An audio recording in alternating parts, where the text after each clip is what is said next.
So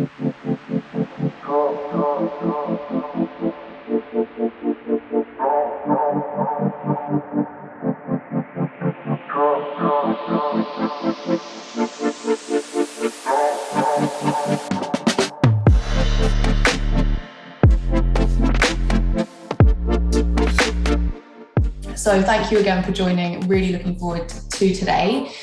I thought it would be important for me to just kind of set the scene. It is the 10-year anniversary since the Rana Plaza collapse. This was a tragic, preventable disaster that happened in Bangladesh, and 1,138 garment workers were needlessly killed. This was unbelievably tragic. And unfortunately, Rana Plaza is not the exception in the fashion industry, it's the rule. There are so many preventable disasters that are costing the lives of workers. And I really want to iterate that garment makers are the most important people in fashion. Without them, we simply do not have an industry. So this is a commemorative week. I passionately believe that Fashion Revolution Week, which is taking place this week, is every week. And I think our panelists will definitely agree with that. So this week is definitely to reflect and also think about the changes that we can all be making to be in solidarity with garment makers in their push for a fair industry. So I'd like to let our panelists introduce themselves to you and tell you a little bit about who they are and what they do. Safia, let's start with you. Hi, thanks so much, Venetia. I'm founder of People Tree and also of Fashion Declares, an industry-wide bottom-up movement for transition of the fashion industry in the climate, ecological and social emergency. Thanks for inviting me today. Brilliant to have you with us. Abhishek, what about you? Yeah, great to be here with everyone. So my name is Abhishek Jani, and I lead the Fairtrade India team. We are working to create a sustainability multi-stakeholder platform for consumers, businesses, civil society organizations, government bodies to come together to promote fair trade and sustainability in India. Brilliant. And finally, Margaux. Hi, everyone. Thank you for having me and thank you for being here today. I am Margaux and I am the head of sustainability of the Stockholm-based dedicated brand. And I work with the brand to try to build up a more holistic strategy that goes beyond just preferred fibers. And we work, among other things, with Fairtrade. Brilliant. Thank you all. And I also want to say a big thank you to Fairtrade Germany for hosting this conversation and shining a light on this issue. It's really important and we're very, very grateful. So I think it would be good to perhaps start by asking you all, where were you when you first heard about the collapse of Rana Plaza and how has it informed the work that you do today?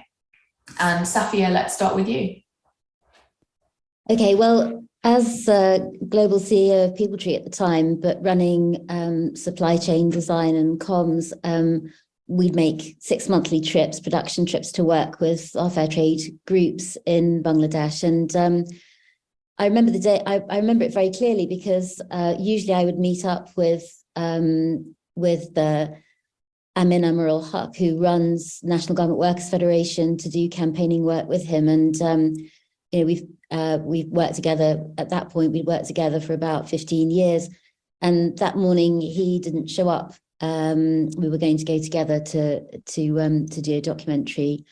I left 4 hours later and flew back home. And as I landed, I heard of the collapse of the factory. And at that stage, we knew that there were 100 or so people that had been lost, whose lives had been lost in the tragedy. So, very much a sense of, this was waiting to happen. I'd spent years before going into factories pretending that I was a conventional fashion buyer to look at the working conditions of workers in the factory, to to look at the state of their access to, basic facilities like toilets and water.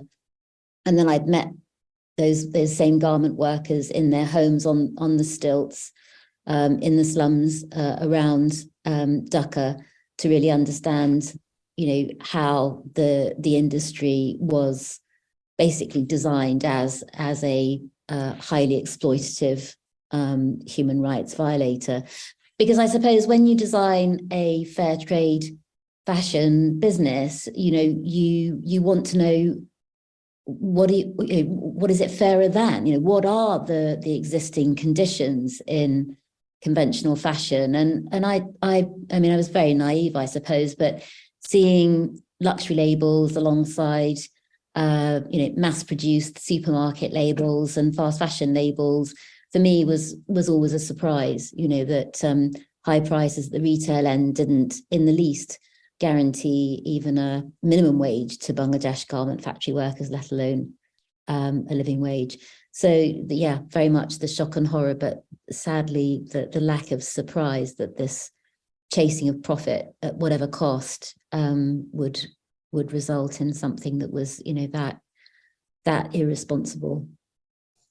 I think it's interesting that you made that point about seeing fast fashion brands next to luxury brands, because I definitely think that, again, this is something that people have a false misconception about today. They think that for some reason, brands that are luxury at a higher price point are very, very different to fast fashion brands. But like you say, they're all being manufactured in the same place.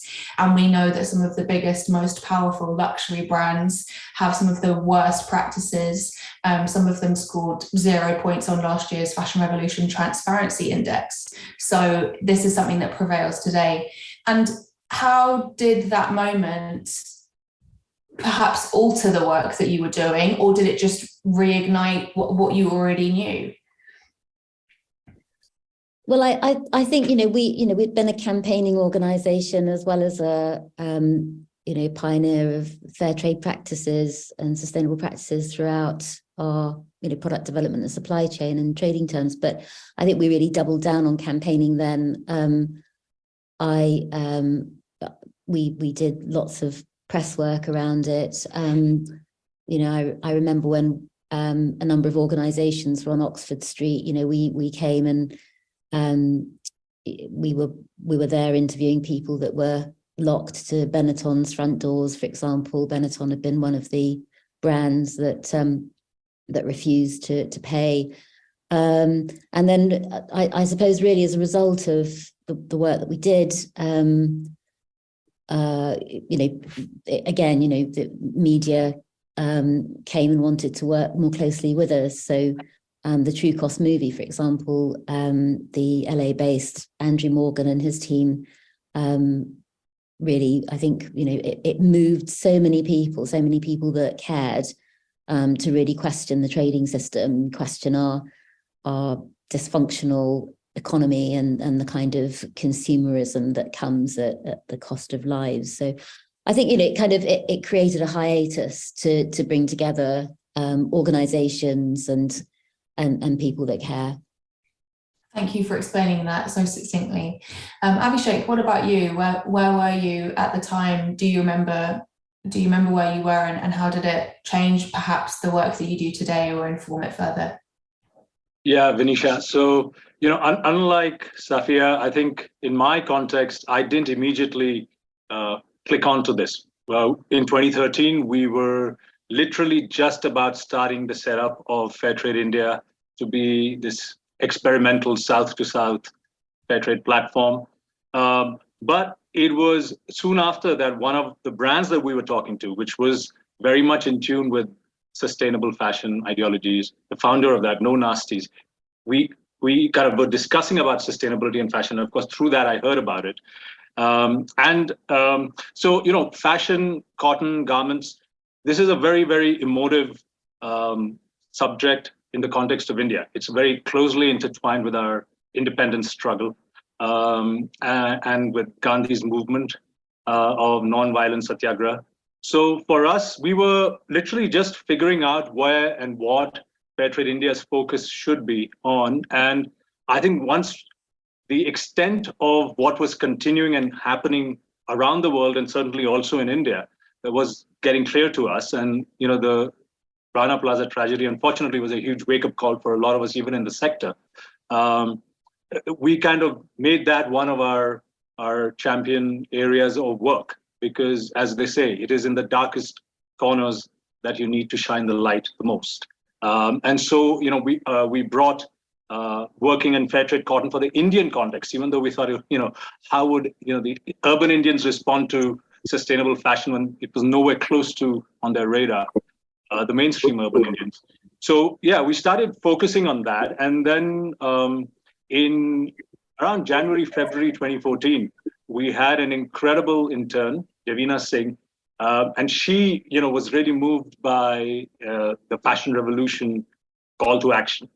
And we, from us, pittance of a budget, gave her an even smaller budget, and she really took on the whole campaign on as a single person, and got phenomenal visibility and awareness going for it. So it became one of our regular campaign calling cries for sustainability, and fashion certainly became one of the front and central things for us to work on in India. And today I'm very happy to say that a lot of our work is in the fashion industry, sensitizing the Indian consumers and businesses about the need for sustainable fashion for India as well.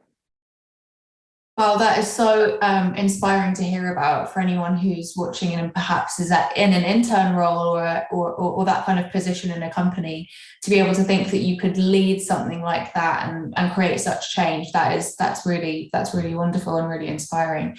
Margaux, what about you? Well, 10 years ago, I was still quite young, so my point of view on this event was quite different. What was I doing? Probably shopping at H&M very naively and being still quite ignorant. But so the way I got to know about Rana Plaza and I got to learn more about the accident was through the fashion revolution movement, which was created after it. And it's through the yearly anniversaries, through the yearly fashion revolution week, that I got to understand it more. And the thing that struck me, though, quite early on when the Rana Plaza happened is that I was studying economy back then. And, we learned that globalization and country specialization is what is going to allow developing countries to rise in the global economy. And this accident was quite a good example that this is not as easy as it seems, and that in reality, some countries have much more power than others, and the global north is more taking advantage of, less stringent legislation in the global south. And that leads to accidents like the Rana Plaza. So that was, I think, the fashion industry is a very good example of globalization's gone wrong, really, at the expense of people and the planet. So that was, I would say, the first thing that I got to realize, and also why I chose afterwards to try to work for brands and companies that try to do things differently. And then, the fashion revolution was really the movement that then highlighted the need for transparency and the need for the fashion industry to do much more and to also take responsibility, because it's not just because countries are or have less stringent legislation that you just need to take advantage of it. There is responsibility to be taken. It's so interesting that you say that, because I found the exact same thing. I think you can, if you learn about fashion and the kind of extractive colonial system that it's built on, you can then apply that knowledge to so many other systems. And I think it's a really, really useful tool. So thank you for bringing that up. I would love to hear if any of you think there has been progress since Rana Plaza, and perhaps if you have any stats or figures that you can share to support that or not. And anyone can take this, whoever wants to go first. Okay, I'm not sure that I have the stats and figures, but I attended the 18th of April Dhaka press conference with a number of different labour organisations online, of course, and for sure, safety conditions within factories has improved significantly. That's the positive. That whilst there is a much stronger representation, a significant increase in trade unions and trade union representation within those factories, there's still a question mark around the quality of those unions and their ability to affect change. However, that would be, I think, a positive in the main. What remains is a whole bunch of negatives, which I think is obvious when we look at the doubling of the quantity of fast fashion produced since 2000, which is that we have this monster that is out of control when it comes to the unsatiable increase of production and consumption. And unfortunately, the garment factory worker is trapped at the bottom of this, with 50% of garment factory workers in Bangladesh still not earning a minimum wage, let alone a living wage, with child labour still existing in subcontracted factories. So, you know, whilst there has been a spotlight shone on, you know, there's a very powerful video produced by Rainbow Collective that I saw yesterday, a 30-minute documentary. I'd highly recommend it, which also talks about Rana Plaza victims 10 years on, and how those that were given, for example, $3,000 for an injury of, you know, loss of limb, for example, you know, these are people that might well have been stuck in the rubble for, you know, 4 or 5 days, with others, you know, bleeding on them.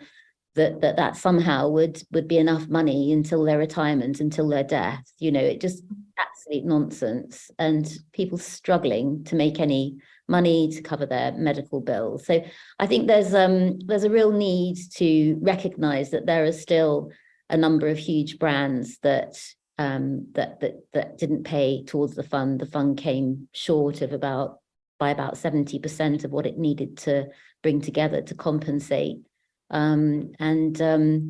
You know, we are still living with a very, very poor situation, which is violating workers' rights. Yeah. Just to echo what you said there, if anyone does get the chance to see this documentary by Rainbow Collective, it is really, really brilliant. It's essential viewing. So I don't know if we can find some way to link that in the description box of the YouTube video. It'd be really, really helpful for more folks to see. And I think what's so kind of devastating to me and surprising is how no brands took accountability to say, we're going to pay for the damage that we've caused, we're going to compensate for the damage we've caused. They had to be pushed into action, and they're still being pushed into action today. The International Accord on Safety is an accord to try and protect workers in Bangladesh, and it's also been extended to Pakistan now. And some brands are still refusing to sign on. Big megacorp, billion-dollar brands like Levi's, Walmart, and various others. And it just feels completely baffling that this isn't coming from them. Does anyone else have any comments on what progress you think there might have been since Rana Plaza, and any other insights you might be able to offer? As I was reading about the international accord over the years and the progress that is made after just being in Bangladesh, expanded to Pakistan, what really struck me is that in all of those articles, you could see pictures of the workers protesting out in the streets. And I think that's something that has changed quite a lot since the Rana Plaza, is that the creation of this international accord was a way for workers to also realize that things are being done. Maybe they're not perfect, and maybe there's still a lot of progress to be done, but I think workers also got to realize that it kind of put the light on them, and that they are at the center of these agreements, and that the point is to improve their working condition as well. And so I think the fact that they realize their voice can be heard and they're out there protesting. For example, there was an example of a factory in Bangladesh where the workers didn't want to come in and stay in, and they actually chose to stay outside despite being forced by the management and being told that it was safe, until they actually got a third-party inspector coming and making sure that it was safe. And I think without this light put on, thanks to the Rana Plaza, I think probably workers wouldn't have the possibility to say we're staying outside until we have a third-party person coming and verifying this. They know that they can afford to do it because it is a legally binding agreement, so they know that their factory are accountable. If there is any problem, they might have a problem with their clients as well. So I think that's also a big change that I could realize, that people dare to go out in the street and make their voice heard. Absolutely. And I do think when we think about, who is kind of pushing hardest for change in the industry, we have to look to garment makers. They are truly the ones organising and campaigning for a better industry from the ground up, and they have to be supported in that.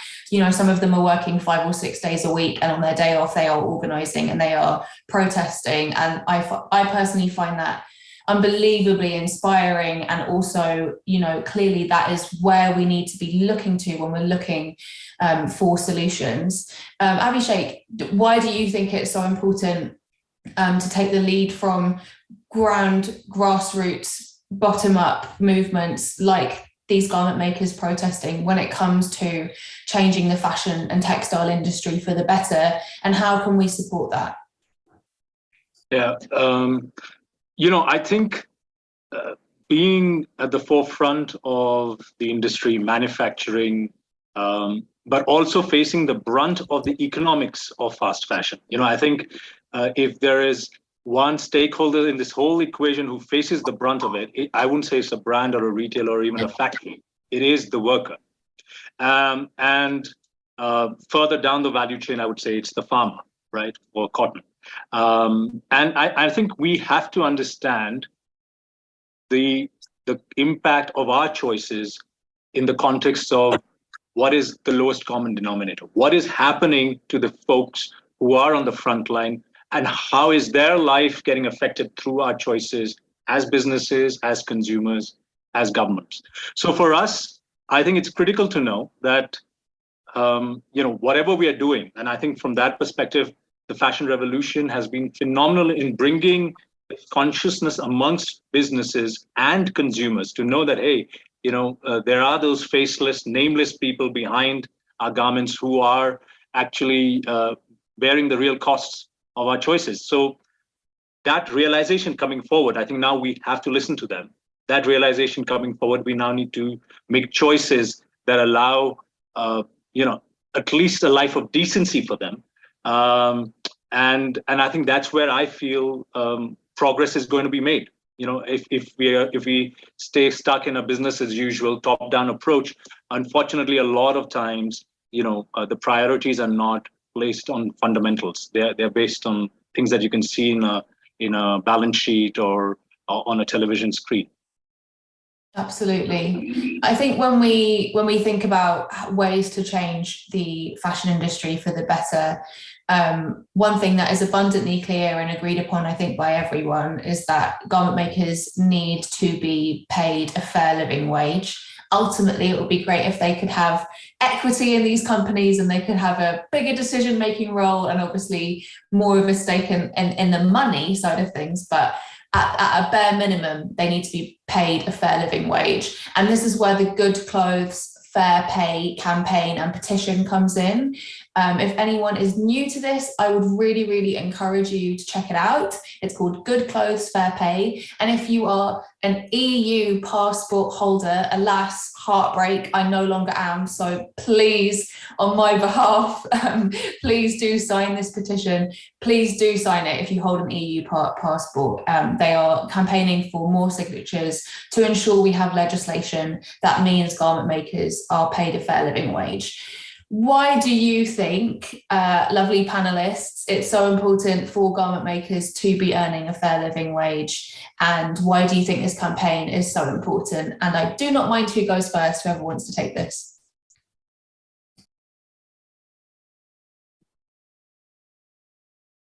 Well, I think anything less is just criminal. I think it's absolutely criminal. I mean, what to your point, the sympathy for garment factory workers within the country where they protest or rally is now, very high because people understand and appreciate the poverty wages that they live on.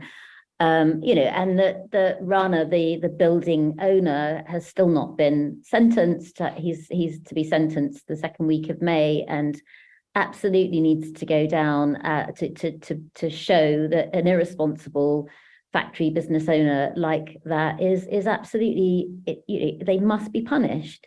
So, we can't continue to reward a capitalist system that concentrates money at the top amongst a few billionaires, with middle-class professional people just being, frankly, complicit in something that strips people from their basic human rights. Anything other than a living wage is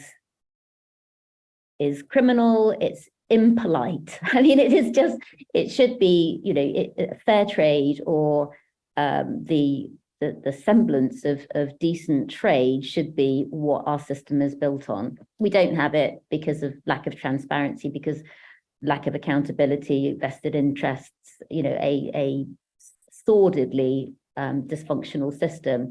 But I do feel that there are laws now coming up in the EU, a lot of parliamentarians, certainly in the UK now, who are really pushing for radical change. And I also think, we went through a period, didn't we, about 4 years ago, when we kind of recognized that diversity and inclusion was a topic, and we kind of looked at our head offices without thinking about supply chains, without thinking about all the brown and black people within our fashion supply chains. And that has to change. I think it's, we're on the way, but it's not fast enough.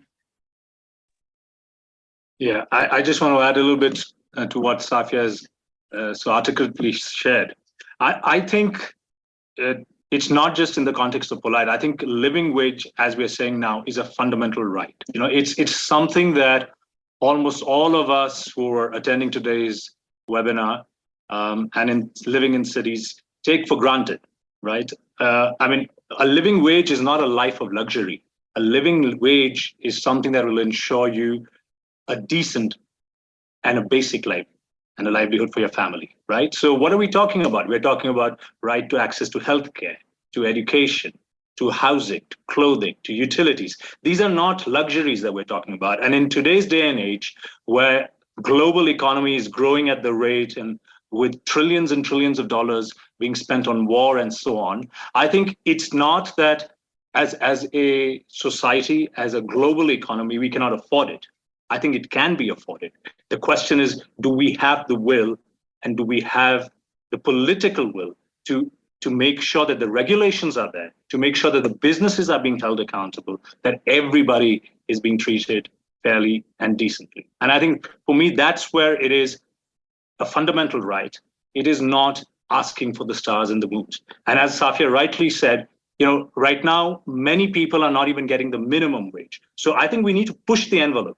Because if we keep the conversation to a minimum wage, you'll see everybody still struggling around that. I think we need to push it further out to say, hey, living wage, folks, and then pull the whole value chain higher in terms of a standard of living and entitlement. Sorry, Safia, you go. Did you want to add anything to that, Safia? Sorry, I was being facetious when I said it's not polite. I beg your pardon. Yes. I don't think you were being facetious. It felt very British, but I loved it. Margaux, I'm wondering at this point if you could perhaps, you work for a very small brand. How do you ensure that your workers are paid a fair living wage? And perhaps what can we learn from small businesses who are prioritizing this as a wider industry?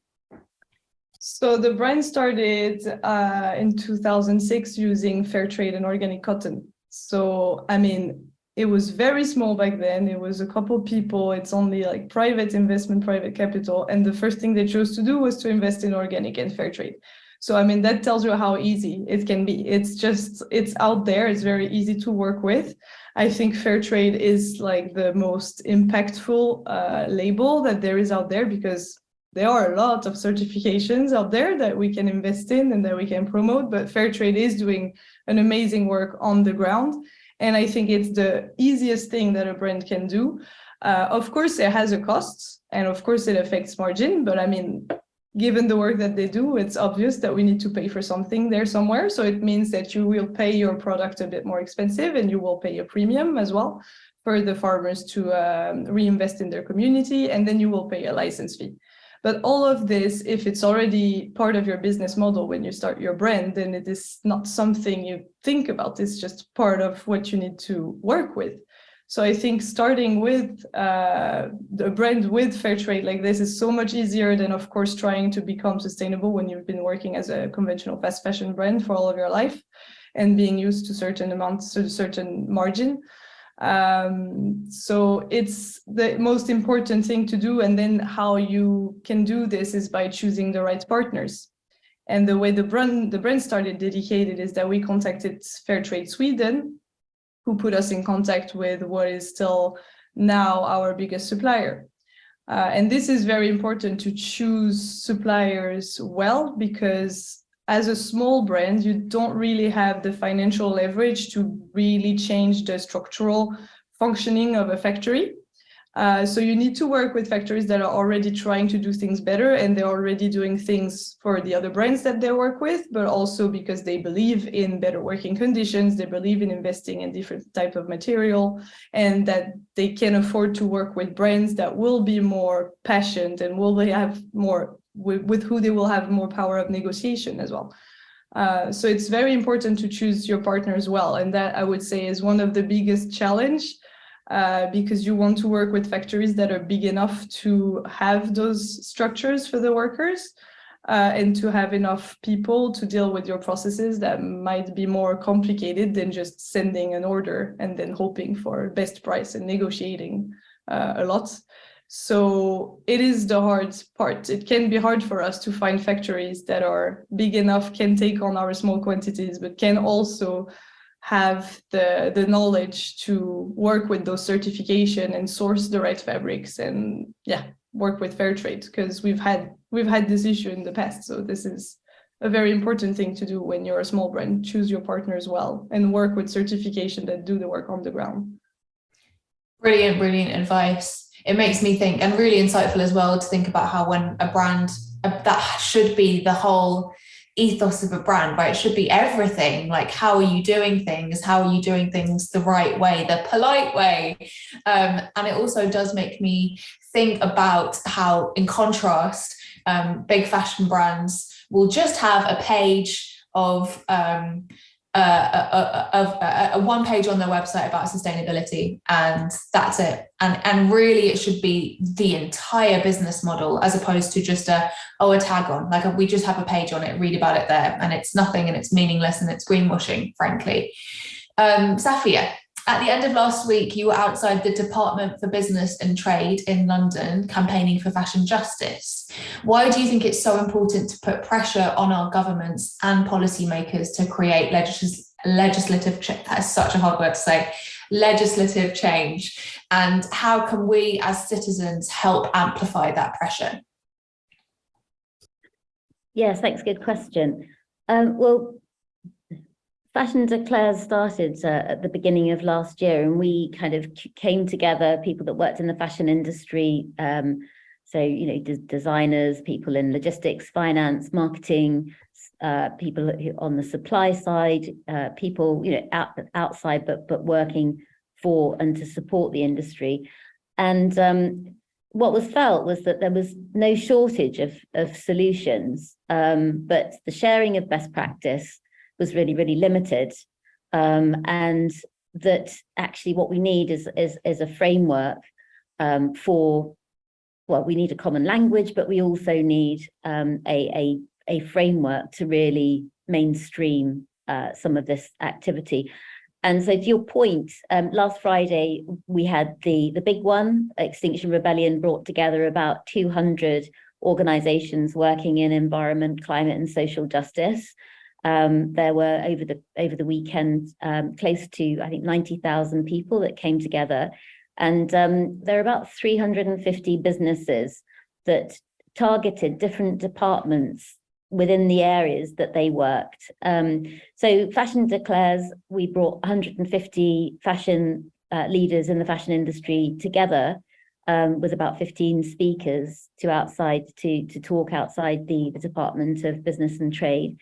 We were calling on the delivery of of regulation and policy and mandatory controls that would enable us to deliver on those 5 goals for Fashion Declares, which are speaking out for the truth, decarbonisation, regenerative agriculture and biodiversity, also living wage, just transition, transparency, accountability, governance, and also the regenerative fashion models, because at the moment we just have this one Western model, and there are for sure very, very many different models that we should be moving towards.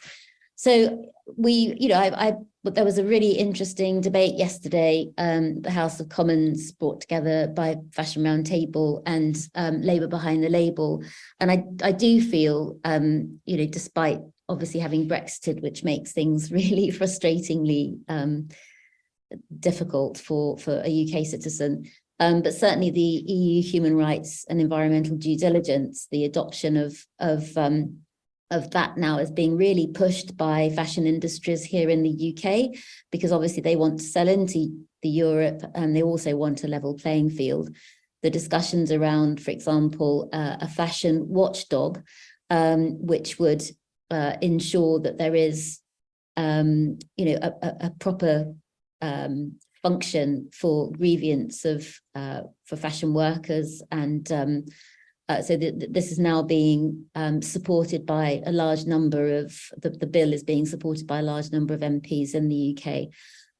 Also the product passport, which I know in different EU states is considered to be a really great way of building transparency, because it is ridiculous to be expecting citizens when they buy new fashion to understand whether a modern slavery code has been properly implemented, whether even if there is a supposed freedom of association, whether that's being listened to or not. So I think anyway, so I'm excited that we are getting to the point now where it's widely acknowledged that voluntary codes aren't enough and that legislation has to be adopted. I'm keen for SMEs to also be covered by it. I think rather than saying, as the Modern Slavery Act did, 38 million turnover or more, I think it should be something like 10 million or more, because I think with a turnover of 10 million, you have tremendous impact, and you should be able to ensure human rights and environmental protection throughout your supply chain. I know, because I've done it. It just isn't not possible. I completely agree with you on the point that we shouldn't be expecting kind of your everyday citizen to,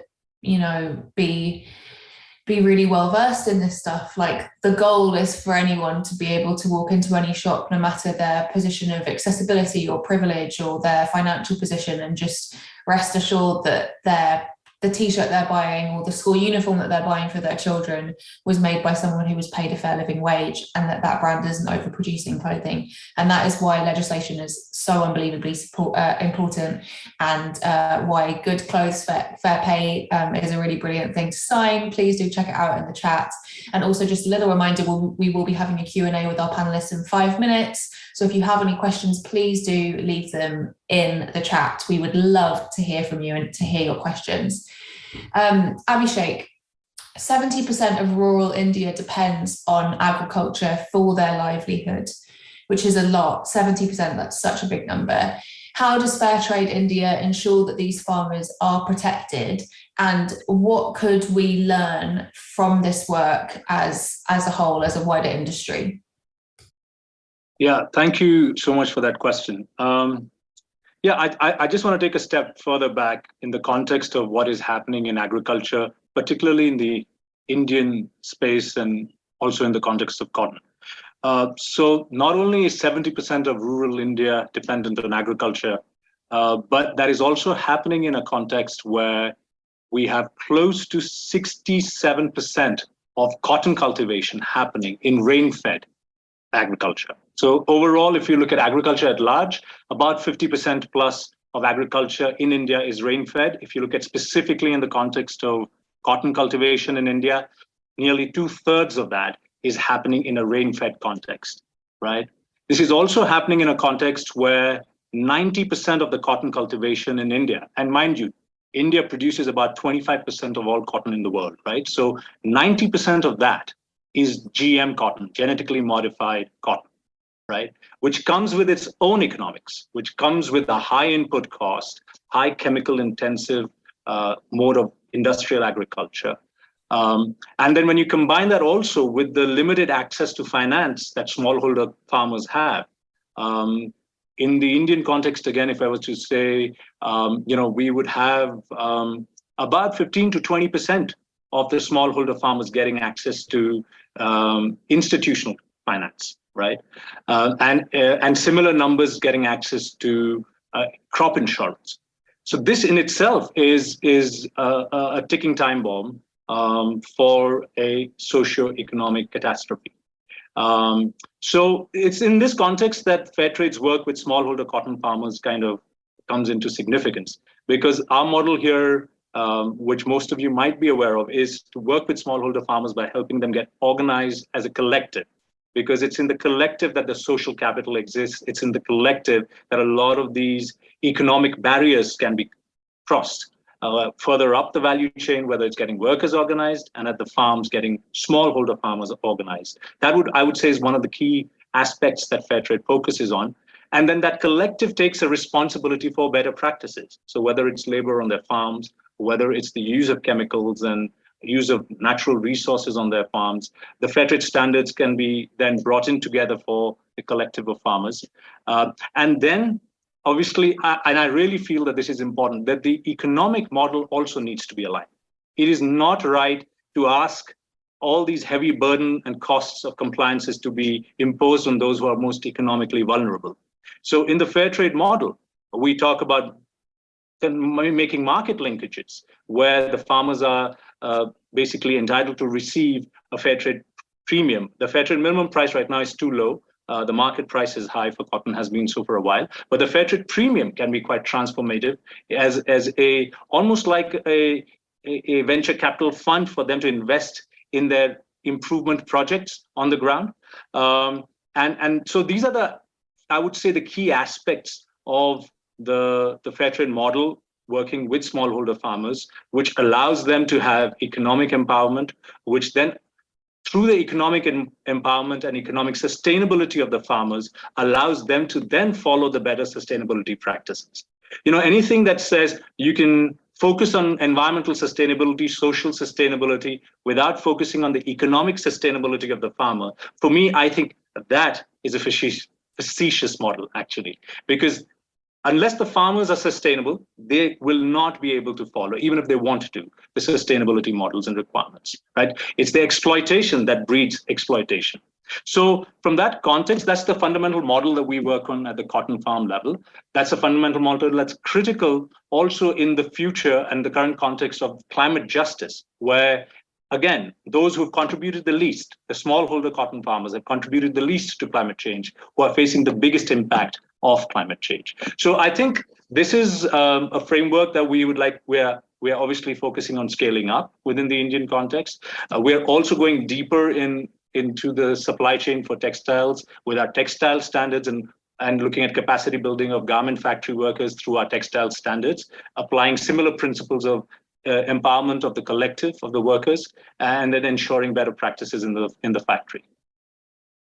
Thank you for explaining that so brilliantly. Really grateful. And it makes me think about how there are lots of kind of intersecting issues that are impacting what workers have access to, and how those kind of all correlate with things like the climate crisis. So thank you so much for explaining that. Margaux, I have many friends who run small businesses, much like Dedicated, and they're based in the UK. And since Brexit and other world events that have happened fairly a lot over the past couple of years, they have really struggled, and many small businesses that are based in the UK who are doing things in a brilliant way have unfortunately closed. I was wondering if any of these world events have impacted your brand and Dedicated as a whole, and what kind of some of the challenges are for small businesses. Yeah, of course, we've been impacted. Most of our turnover is still based on our wholesale channel, which means we sell to retailers, retailers that have been closed during lockdown, during COVID. Some of them have closed completely afterwards. So we're left with costs that have gone up for production, especially also logistic costs that we have to kind of take on ourselves because our clients, on the other hand, have lower budgets so to buy from us. So this is a bit of this little, yeah, it's, I mean, mainly a financial problem that we have, but it's also, it changes a bit our purchasing practices, because if you have clients that are a bit unsure, that would like to order more last minute, we work with a system of pre-orders. So that means we have pre-orders from our clients, and then we speculate a bit on that for our own channels. And then based on this, we send suppliers orders that is part of a very strict production schedule that have been discussed with our suppliers in order for them to have the time to produce on time and to invest in enough fabric that they won't have overstock and so on. The problem is that now we have more and more clients that want to work in a different model, that want to order every 3 weeks a couple 50, 100 products, which we can't really work this way, because that means we need to do much more speculation, and more speculation leads to more overstock, leads to also more investment from our suppliers. So that's the main problem that we're facing now. It's like the uncertainty of the market that leads to general, like, less possibility of planning, which we know is not good to maintain stable working conditions in factories. So I would say that was the main, that's the main challenge we're facing now. So that requires a very close collaboration with our suppliers, and that requires us, of course, to take responsibility when we have overstock of fabric, and also to rethink our design process, maybe doing less styles that use the same fabric so that we can roll it over different collections and maybe reproduce, because you never know what a bestseller will be. So if you have more garments with the same fabric, for example, to give a very concrete example, then you can reuse that fabric that you invested in, that is still standing at your supplier's factory. So you need to, we really need to adapt our way of thinking our collections, and also sharing the responsibility, the financial responsibility, but we don't want to put all of the burden on our clients, obviously. So we need to rethink a lot of things now. So it's also, in my opinion, quite interesting. Very interesting. Thank you for sharing that. I think that'll be interesting for folks perhaps who are watching who have their own business or are thinking of starting one. We've had some brilliant questions from people watching live. Thank you so much. Somebody has asked a really important question. Are some countries ahead regarding fairness in the textile sector?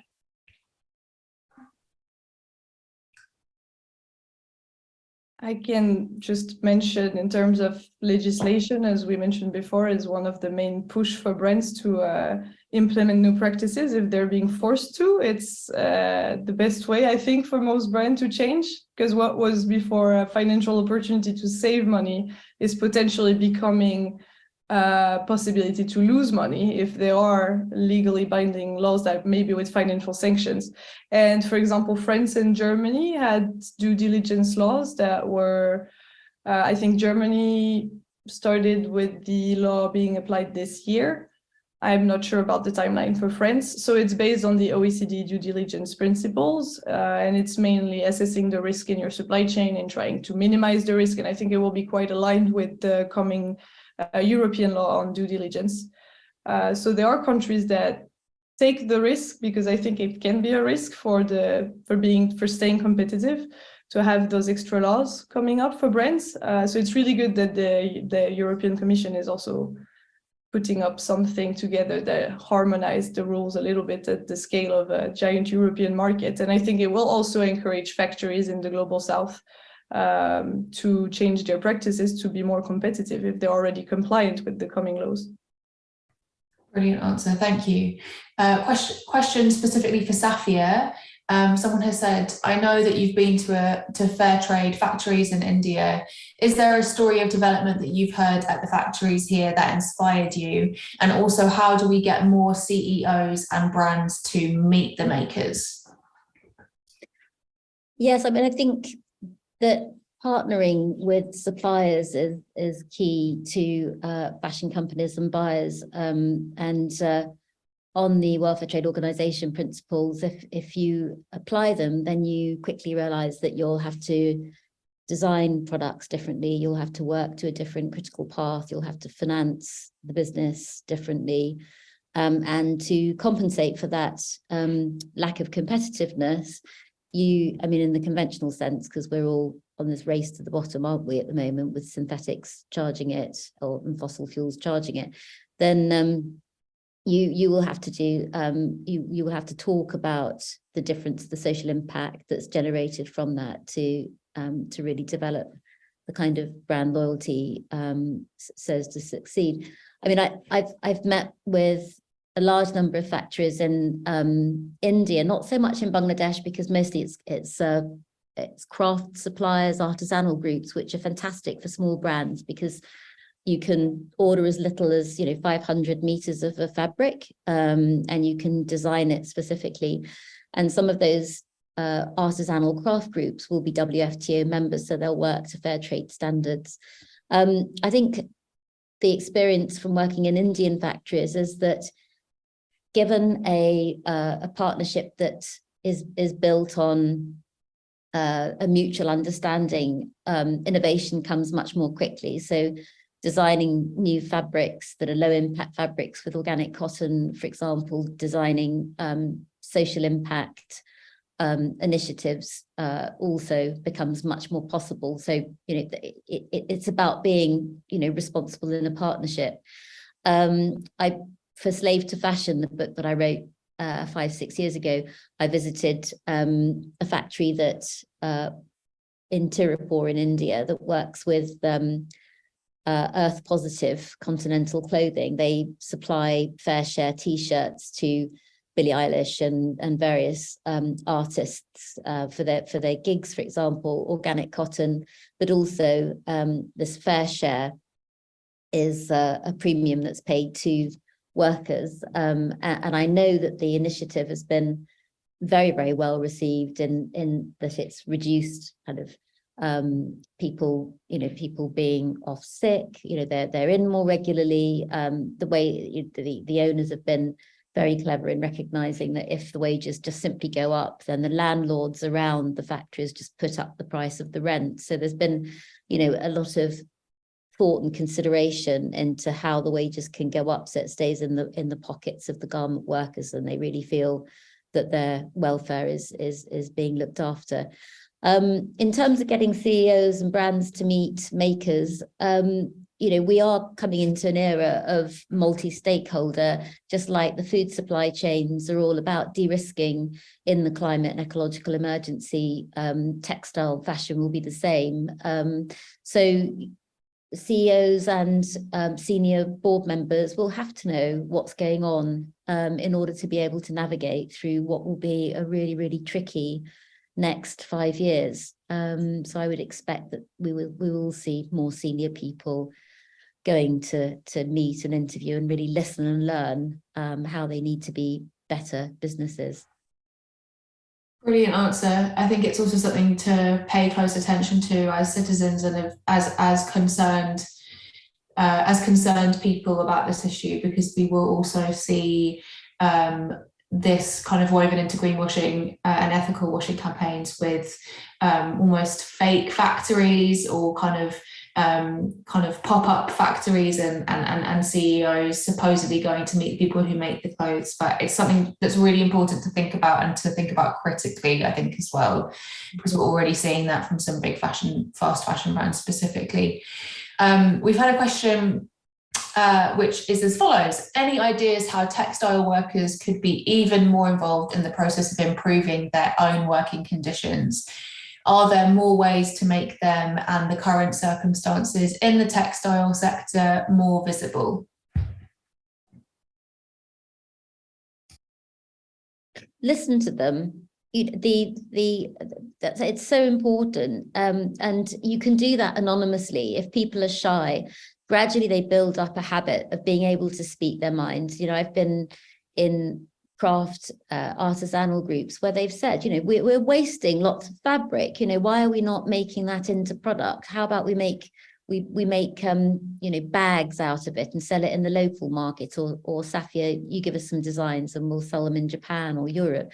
So I think, if we work together, workers, buyers, designers, brands, there are so many solutions that can be unpacked.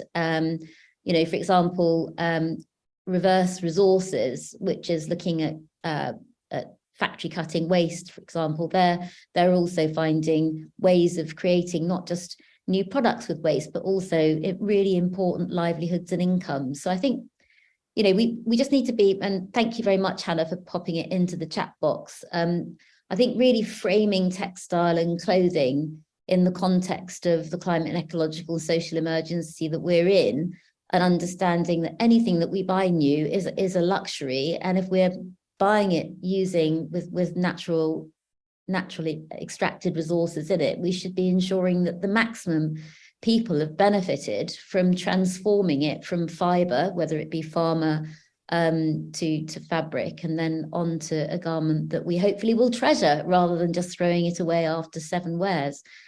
So yeah, please do download the presentation in the chat box if you'd like to kind of have a bit of a context to back of a napkin sketches that would show how we would reduce production by 75 to 95% in the next 10-15 years.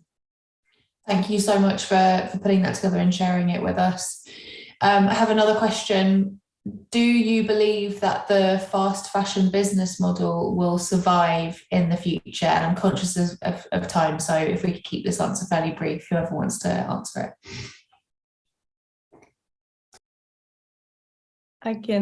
Abhishek, go ahead. No, go for it.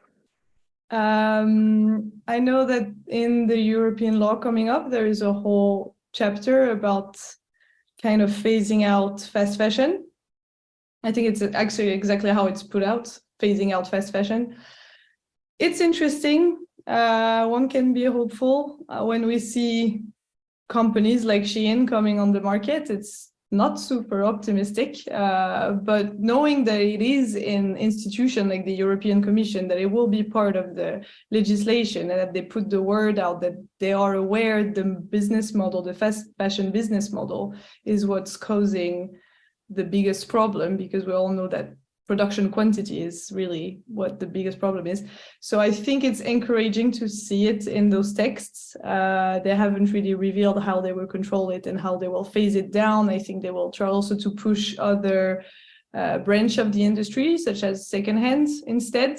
But same here, there are limitations to secondhand, which is shown to just increase production or to increase consumerism, and then it's just resold more quickly than people were throwing away their garments. So it needs to be a bit more regulated. I think laws should be even more strict. There should be a cap on production. There should be a complete prohibition of producing more virgin polyester, for example.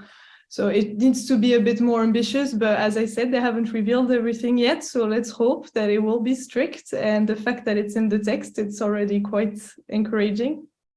Mm-hmm. Thank you. And Abhishek, what do you think? Do you think the fast fashion business model will survive in the future?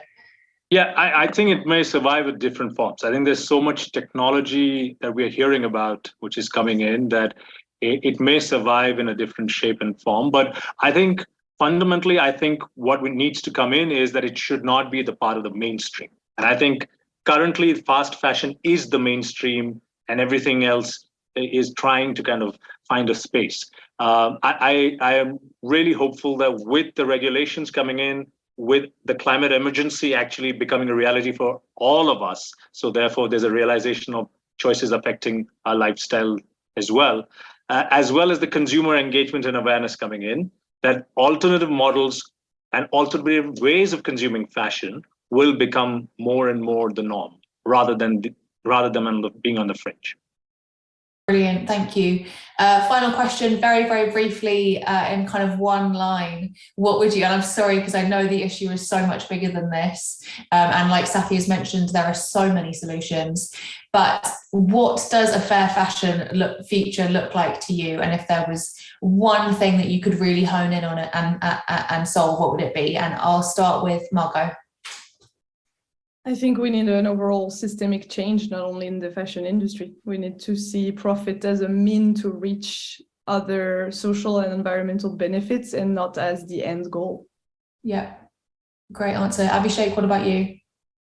Yeah, I would say a fair fashion future is definitely going to be slower, hopefully, and one where the real cost and all of these things in economics that we call externalities, whether it's environmental, whether it's social, is actually brought into the equation, and then the production and consumption choices are evaluated. Brilliant. And Safia? Oh gosh, I think fair fashion is about relationship, partnership, love. It's really appreciating the enormity of the natural resources and maximizing the opportunities for decent livelihoods for everyone through. Brilliant. Thank you. Thank you. Thank you so much, Margaux, Safia and Abhishek. Thank you everyone for watching live. This conversation will be available on Fashion Revolution, on Fairtrade Germany's YouTube channel, and would also just like to remind you to please sign the Good Clothes Fair Pay petition. It's linked in the chat and it will be in the description box of the YouTube recording. Thank you so much, everyone. This has been a real pleasure, sending you all lots of love, and happy Fashion Revolution Week. See you soon. Thank you so much. Thank you, everyone. Thank you, everyone. Thanks. Bye.